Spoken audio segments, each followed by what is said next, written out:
আজকের লেসনে আমরা নিউটনের দ্বিতীয় গতিসূত্র নিয়ে আলোচনা করব। ঠিক আছে, তো প্রথমে দ্বিতীয় গতিসূত্রের যে সংজ্ঞাটা সেটা একটু দেখি। নিউটনের দ্বিতীয় গতিসূত্র বলছে কোনো বস্তুর ভর যদি অপরিবর্তিত থাকে তবে বস্তুটির ওপর প্রযুক্ত বাহ্যিক নেট বল হলো বস্তুটির ভর ও ত্বরণের গুণফল। বল যেদিকে প্রযুক্ত হয় ত্বরণও সেদিকে ঘটে। অর্থাৎ কি, কোনো একটা বস্তুর ভর সেটা যদি কনস্ট্যান্ট থাকে, অপরিবর্তিত যদি থাকে, তাহলে তার ওপর যে বল প্রযুক্ত হচ্ছে বা যে বল প্রয়োগ করা হচ্ছে সেই বলটা সেই বস্তুটার ভর এবং সেই বস্তুটার বল ক্রিয়ার ফলে তার মধ্যে যে অ্যাক্সিলারেশন বা ত্বরণ সৃষ্টি হচ্ছে সেই ভর এবং ত্বরণের গুণফল। অর্থাৎ আমরা যদি গাণিতিক আকারে দেখি যে এম ভরের কোনো বস্তুর ওপরে যদি এফ বল প্রয়োগ করার ফলে তার মধ্যে এ ত্বরণ সৃষ্টি হয়, তাহলে নিউটনের দ্বিতীয় গতিসূত্র অনুসারে F equal to M into A, মানে ভর ইন্টু ত্বরণের গুণফল হলো সে বস্তুটির ওপর প্রযুক্ত বল। এবারে এটা কিন্তু কোন ক্ষেত্রে ঘটবে? এটা হচ্ছে বস্তুটির ভর যদি অপরিবর্তিত থাকে, মানে বস্তুটির ভর যদি কনস্ট্যান্ট থাকে, তবে কিন্তু এটা ঘটবে। আমাদের মোটামুটি আমরা চারপাশে যেরকম জিনিস দেখতে পাই তাতে আমাদের ভর মোটামুটি অপরিবর্তিতই থাকে। কিন্তু যেমন ধরো রকেট, ঠিক আছে, রকেট যখন উড়ে যায় তখন কি হয়, তার ভর কিন্তু একই থাকে না, কনস্ট্যান্ট থাকে না, সেটা কিন্তু কন্টিনিউয়াসলি তার মাস কিন্তু চেঞ্জ হতে থাকে। কেন? তার পিছন দিকে ধোঁয়া বেরোতে থাকে, যার ফলে তার ওয়েটও কমতে থাকে বা ভর কমতে থাকে, সেটা অন্য প্রসঙ্গ। কিন্তু মোটামুটি ধরে নিতে হবে এখানে যে বস্তুটির ভর যদি অপরিবর্তিত থাকে তাহলে নিউটনের এই দ্বিতীয় গতিসূত্রটা এই ক্যালকুলেশন দ্বারা আমরা কিন্তু প্রকাশ করতে পারি। এরপরে দেখো একক বল। একক বল কি? ধরো এখানে ক্যালকুলেশন আমরা কি পেলাম, F equal to M into A. তাহলে আমরা যদি এম ইকুয়াল টু 1 এবং তার অ্যাক্সিলারেশন এ ইকুয়াল টু 1 ধরি, তাহলে এফ ইকুয়াল টু কী দাঁড়ালো? 1 দাঁড়াচ্ছে। অর্থাৎ কি, একক, এখান থেকে আমরা একক বলের সংজ্ঞাটা পেয়ে যাচ্ছি। তার মানে কি, একক ভরের বস্তুর ওপর ক্রিয়া করে যে পরিমাণ বল একক ত্বরণ সৃষ্টি করে সেই পরিমাণ বলকে একক বল বলে। তার মানে কি, এম ভরের মানে একক ভরের কোনো বস্তুর ওপরে যে পরিমাণ বল ক্রিয়া করে সেই বস্তুটার মধ্যে একক ত্বরণ মানে 1, ঠিক আছে, 1 ইউনিট ত্বরণ যদি সৃষ্টি করে তাহলে সেই পরিমাণ বলকে আমরা বলবো একক বল। এরপরে চলে আসছি বলের একক। বলের একক কী কী?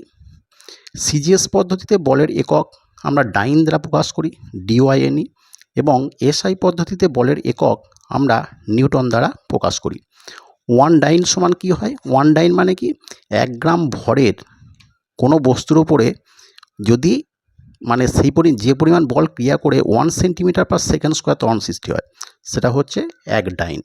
মানে কি, আমরা এখান থেকে পেয়ে যাচ্ছি কি, এফ ইকুয়াল টু, ধরো এই যে সংজ্ঞাটা আমরা পেলাম, সেখানে কি F equal to M into A, তাই তো?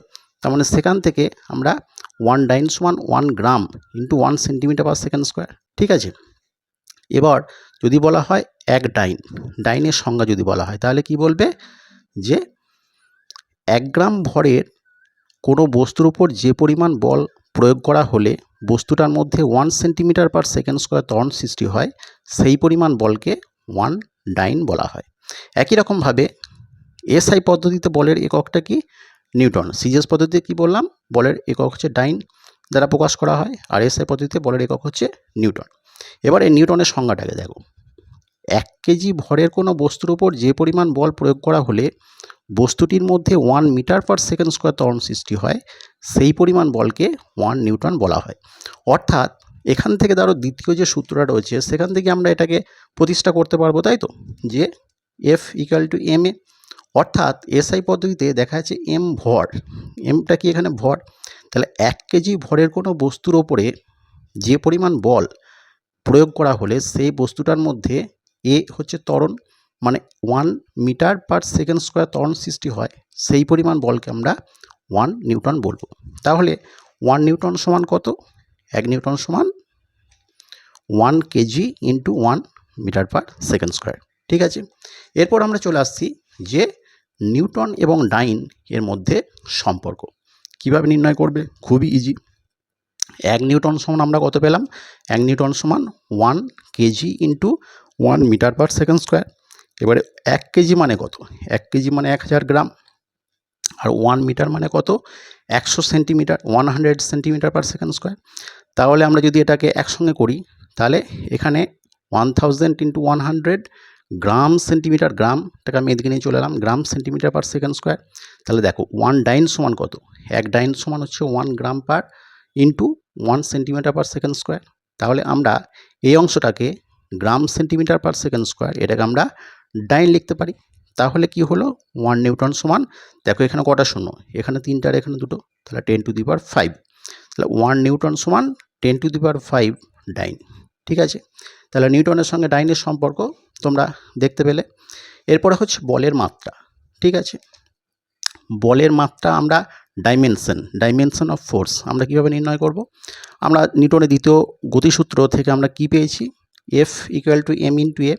এখানে এম হচ্ছে মাস বা বস্তুটার ভর, আর এ হচ্ছে অ্যাক্সিলারেশন বা ত্বরণ। তাহলে এমটাকে আমরা ডাইমেনশনে এমই লিখি, ক্যাপিটাল এম, আর এ অ্যাক্সিলারেশনটাকে আমরা ডাইমেনশন আকারে এল বাই টি স্কোয়ার লিখতে পারি। সেটা ওপরে গেলে কি হবে? টি টু দি পাওয়ার -2 হবে। তাহলে M into L T to the power -2 একসঙ্গে লিখলে কি হবে? M L T to the power -2। এটা হচ্ছে বলের মাত্রা। ঠিক আছে, এরপরে দেখো নিউটনের দ্বিতীয় গতিসূত্র থেকে আমরা কিন্তু অভিকর্ষ বলের আমরা সংজ্ঞা এখান থেকে নির্ণয় করতে পারি। দেখো নিউটনের দ্বিতীয় গতিসূত্র অনুসারে বস্তুটির ওপর, কোনো বস্তুর ওপর পৃথিবীর যে আকর্ষণ বল ক্রিয়া করছে সেটা কতটা? সেটা হচ্ছে বস্তুটির ভর এবং তার মধ্যে, ঠিক আছে, দেখা যায় বস্তুটির হচ্ছে এই এম ভরে কোনো একটা বস্তু, তার মধ্যে নিচের দিকে জি ত্বরণ, ঠিক আছে, একটা অভিকর্ষ ত্বরণ ক্রিয়া করছে। তাহলে সেই বস্তুটির অভিকর্ষ বল বা বস্তুটির ওজন সেটা কত? বস্তুটির ওজন W equal to M G. ঠিক আছে, এবারে অভিকর্ষজ বলের একক। সিজিএস পদ্ধতিতে বলের অভিকর্ষীয় একক কত? আমরা গ্রাম ওয়েট বা গ্রাম ভার বাংলায় বলা হয়, এবং এসআই পদ্ধতিতে কেজি ওয়েট বা কেজি ভার বলা হয়। এবারে কত? 1 গ্রাম ওয়েট মানে কত? দেখো 1 গ্রাম ওয়েট মানে 1 গ্রাম ইন্টু এটা ওয়েট মানে হচ্ছে জি, মানে হচ্ছে এই যে অভিকর্ষীয় ত্বরণ কত? সিজিএস পদ্ধতিতে অভিকর্ষীয় ত্বরণের মান 980 সেন্টিমিটার পার সেকেন্ড স্কোয়ার। ঠিক আছে, তাহলে এখানে এই জি এর মানটা আমি এখানে পুট করলাম 980 সেন্টিমিটার পার সেকেন্ড স্কোয়ার। তাহলে 980, এবার 1, দেখো এখানে কত আছে? এখানে গ্রাম আছে, তাহলে গ্রাম সেন্টিমিটার পার সেকেন্ড স্কোয়ার মানে কত? ডাইন। তাহলে 1 গ্রাম ওয়েট মানে হচ্ছে 980 ডাইন। ঠিক আছে, আর যদি এসআই পদ্ধতিতে দেখি, দেখো 1 কেজি ওয়েট মানে কত? 1 কেজি ইন্টু ওয়েট মানে এখানে কত? এসআই পদ্ধতিতে যে অভিকর্ষ ত্বরণ তার মান হচ্ছে 9.8 মিটার পার সেকেন্ড স্কোয়ার। ঠিক আছে, তাহলে এখানে যদি আমি মানটা পুট করি, তাহলে 1 KG into 9.8 metre per second square সমান হচ্ছে 9.8 নিউটন।